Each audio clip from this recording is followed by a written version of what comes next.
इस कहानी को अंत तक सुनिए, क्योंकि यह कहानी आपकी जिंदगी को बदलने वाली है। एक गांव में किसान रहता था जिसका नाम मोहन था, जो हमेशा मस्त रहता था। उसके चेहरे पर कभी किसी बात की उदासी नहीं होती और न वह कभी चिंतित दिखता। एक बार गांव में भयंकर तूफान आया। गांव के लोगों की सारी फसलें खराब हो गईं। गांव के सभी लोग बहुत चिंतित हो गए। सब अपनी फसलों को देखकर मायूस हो रहे थे। तब तक सबने देखा कि वो किसान अब भी बहुत खुश था। उसे कोई चिंता नहीं थी। गांव लोगों ने मोहन से पूछा, क्या बात है मोहन, तेरी सारी फसलें खराब हो गई, तुझे अभी भी चिंता नहीं है, तू इतना खुश कैसे है? उसने कहा, इसमें उदास होने वाली क्या बात है? उसने कहा, चिंता छोड़ दो भाई, हमेशा मस्त रहना सीखो, हंसते रहना सीखो। गांव वाले बोले, इसमें भला मस्त रहने जैसा क्या है? कैसे हम मस्त रह सकते हैं? हमारे तो नुकसान हो गया, फसलें खराब हो गईं, अब हम क्या खाएंगे, अपना जीविका कैसे चलाएंगे, और इसमें भला हम कैसे मस्त रहे? अब तू ही बता, क्या तुझे कभी किसी बात की चिंता नहीं होती? तू हमेशा खुश कैसे रह लेता है? उसने कहा, अरे भाई चिंता छोड़ो, मस्त रहना सीखो। उसने कहा, ठीक है, लेकिन मस्त रहने के पीछे वजह भी तो होनी चाहिए, हमें तो चिंताएं हो जाती है। उसने कहा, हर चीज की चिंता, जिम्मेदारियों को चिंता। हम बच्चे थोड़े हैं कि हमेशा खुश रहें। 15 साल के बाद उनको भी चिंताएं घेर लेती है। अब तो चिंता ही चिंता है। मेरे बच्चों को पढ़ाई की चिंता है, उनके करियर की चिंता है, उनके फ्यूचर की चिंता है। मुझे उन बच्चों की खाना पीना और बाकी सारी घरेलू चीजों की चिंता है। तो भला इंसान को कैसे खुश रहे? उसने कहा, खुश रहना एक कला है और मस्त रहना अपने आप में यह सोच है। गांव वालों ने बोला, तो क्या तुम हमें यह कला सिखा सकते हो कि हम भी हमेशा खुश और मस्त कैसे रह सकते हैं? उसने कहा, हाँ, मैं तुम्हें एक मजेदार कहानी सुनाता हूं, ध्यान से सुनो। बचपन की बात है। मैं अपने पिता के साथ एक बार जंगल के रास्ते से शहर जा रहा था, क्योंकि हमें फसलों को बेचने थी। क्योंकि उस समय मेरे पिताजी काफी परेशान रहते थे। घर में बिल्कुल भी धन नहीं बचा था। अब तो फसलों को बेचना ही आखिरी हल था। जंगल जाते जाते शाम हो गई और जंगल में काफी अंधेरा हो गया। रास्ता तो दिख नहीं रहा था। उस दिन भी ऐसे ही आंधी आई थी। तब तक हमारी बैलगाड़ी का पहिया जमीन में धंस गया और हम वहीं फंस गए। पापा ने पहिया बहुत निकालने की कोशिश करी, लेकिन वो निकला ही नहीं। अंत में थक गए, हम हार गए, हमें कोई रास्ता नहीं दिखाई दिया। अब हम भूख प्यास से परेशान होने लगे और हमें डर लगने लगा। मैंने पापा से कहा, पापा मुझे बहुत डर लग रहा है। पापा ने कहा, चिंता की कोई बात नहीं, मैं तेरे साथ हूं, तू क्यों चिंता कर रहा है? लेकिन उनके कहने से मुझे कोई असर नहीं हुआ और मैं डरने लगा, क्योंकि जंगल के बहुत आवाज आ रही थी और वो जंगल बहुत ही वीरान था। पापा ने कहा, डरते नहीं हैं? काफी प्रयास करने बाद हमने फैसला किया कि आज रात हम यहीं बिताएंगे। सुबह जैसी होती है फिर हम बैलगाड़ी को निकालने की कोशिश करेंगे, फिर देखते हैं क्या कैसे करना है। लेकिन बात सुबह की नहीं थी। बात यह थी कि आखिर अब रात को खाएंगे क्या? क्योंकि हमारे पास जितना भोजन था हमने रास्ते में खत्म कर दिया था। हम दोनों बैठकर कुछ सोच ही रहे थे, तभी एक कुटिया दिखाई दी जिसमें से प्रकाश की रोशनी आ रही थी। पापा ने बोला, तुम यहीं पे रुककर आराम करो, मैं अभी कुछ देखता हूं, शायद कोई मदद के लिए उपाय मिल जाए। पापा फिर चले गए और मैं वहीं पे बैठ के डर के मारे रोने लगा। काफी देर बाद पापा एक महात्मा के साथ आते हुए दिखाई देते हैं। वो महात्मा बड़े ही दिव्य दिख रहे थे। फिर हम तीनों ने मिलके जोर लगाया और बैलगाड़ी का पहिया उस गड्ढे से बाहर निकाल दिया और हमारी बैलगाड़ी बाहर निकल गई। पापा ने उस महात्मा का धन्यवाद किया और हम लोग आगे चल पड़े। उस महात्मा ने हमें कुछ खाने को भी दिया था। मैंने पापा के हाथ में एक कागज देखा। मैंने पूछा, वो क्या है?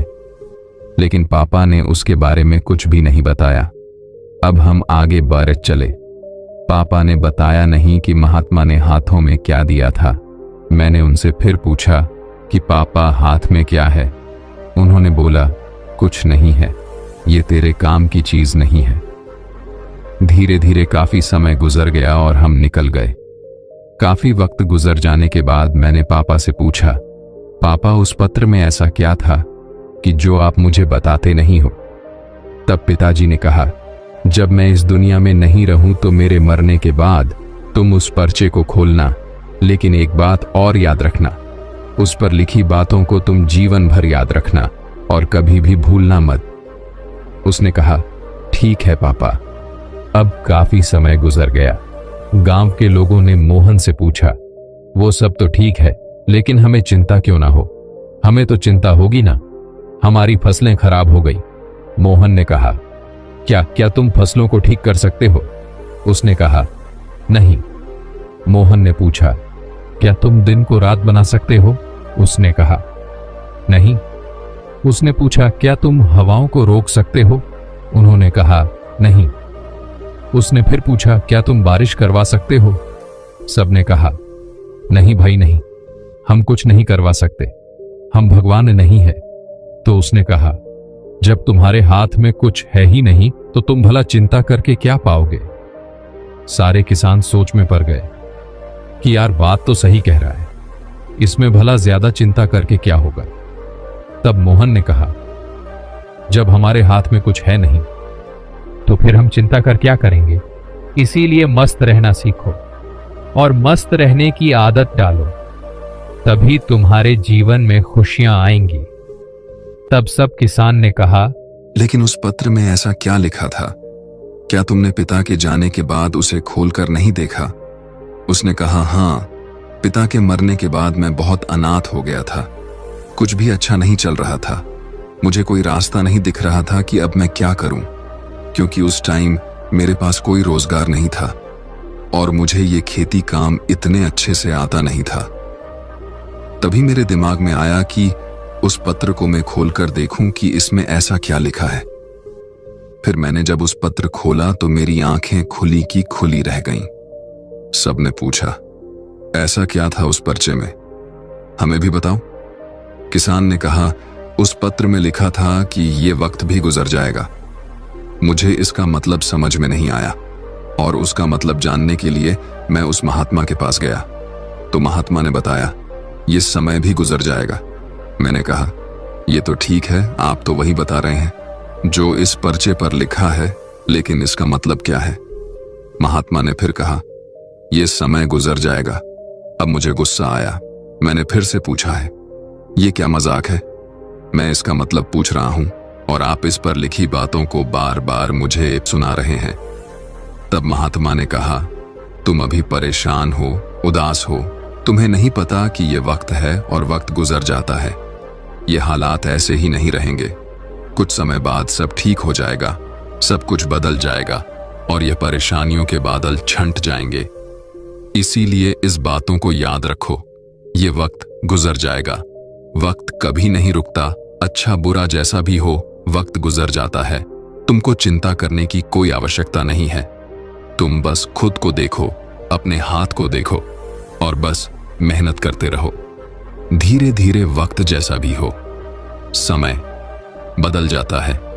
गौर से देखो, तुम्हारे हाथ में कुछ भी नहीं, तुम बेमतलब में फालतू की चिंताएं कर रहे हो, फालतू की मुश्किलों को और बड़ा बना रहे हो जो किसी भी तरह से हल नहीं होने वाली। वक्त अपने आप गुजर जाता है, इसीलिए जो तुम्हारे हाथ में है ही नहीं उससे भला चिंता करके क्या मिलने वाला है। इंसान को चाहिए कि वो सब्र रखें हर वक्त में, हर परिस्थिति में, क्योंकि जिसके पास सब्र नहीं वो कभी भी चैन से जीवन जी ही नहीं सकता। चैन से जीवन जीने के लिए इंसान के अंदर सब्र का होना जरूरी है और सब्र तभी आता है जब इंसान इस बात को याद रखेगा कि वक्त गुजर जाएगा। तब से मेरी जिंदगी बदल गई और मैं इस बातों को जीवन भर के लिए याद करके रख लिया। अब जो कुछ भी होता है मैं चिंता नहीं करता, बस मेहनत करता रहता हूं। कोशिश करता हूं चीजों को ठीक कर सको, लेकिन जो मेरे हाथ में है ही नहीं, मैं उसको चिंता करके भला क्या करूं। इसीलिए मैं अब मस्त रहता हूं और लोगों से यही कहता हूं कि मस्त रहो, ज्यादा चिंता मत करो और ज्यादा सोचो मत। जीवन चल रहा है, जीवन गुजर रहा है और जीवन